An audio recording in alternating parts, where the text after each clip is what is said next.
Hi buddies. ఈరోజు మా ఇంట్లో వంట ఏంటంటే దొండకాయ ఫ్రై అనమాట. అది ఎలా చేశానో అన్నీ కూడా మీతో ఈ వీడియోలో షేర్ చేసుకోబోతున్నాను. వీడియోలోకి వెళ్దామా?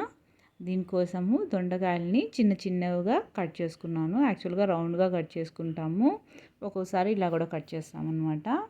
ఇక నూనె తీసుకున్నాము, నూనెలో పోపు వేస్తున్నాను. ఇది ఎల్లో ఆవాలండి, ఇవి హెల్త్కి మంచిదని కొద్దిగా ఎల్లో కొద్దిగా బ్లాక్ రెండు ఆవాలు వేస్తున్నాను. జీలకర్ర, ఉద్దిపప్పు, పెసరపప్పు వేస్తున్నాం, పచ్చెనపప్పు వేయలేదు.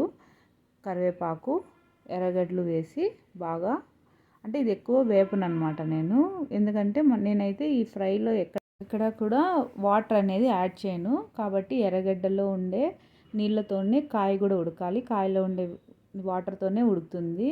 కాబట్టి ఎక్కువ వేపేసామంటే ఉడకదనమాట. కాబట్టి నేను హాఫ్ బాయిల్ అయిన తర్వాత దొండకాయలు వేసేస్తున్నాను. దొండకాయలు వేసి సాల్ట్ వేసి మూత పెట్టి సిమ్లో చేస్తాను అనమాట. అలా ఉంచడం వల్ల ఏమవుతుందంటే దొండకాయలో ఉండే వాటరు ఆనియన్స్లో ఉండే వాటర్తోనే బాయిల్ అవుతుంది. చూడండి, మధ్య మధ్యలో తీసి బాగా కలియబెట్టుకుంటున్నాను. అలా కలియబెట్టడం వల్ల కింద పైకి అన్నీ యూనిఫామ్గా ఉడుకుతాయి అన్నమాట. కొంచెం ఉడికిపోయిన తర్వాత 90% ఉడికిన తర్వాత ఉప్పు సరి చూసుకొని కారము, ధనియాల పొడి రెండు వేస్తున్నాను. వేసి ఒక 2 మినిట్స్ అనమాట, అయిపోతుంది. కూర అయితే రెడీ అయిపోయింది. చూడండి, దొండకాయ ఇగురు రెడీగా ఉంది. ఇది నాకైతే దొండకాయ ఫ్రై చాలా ఇష్టం. అన్ని కాయల్లోకి, ఇది రైస్లోకి, చపాతీలోకి కూడా చాలా బాగుంది. Thanks for watching. Bye. Thank you.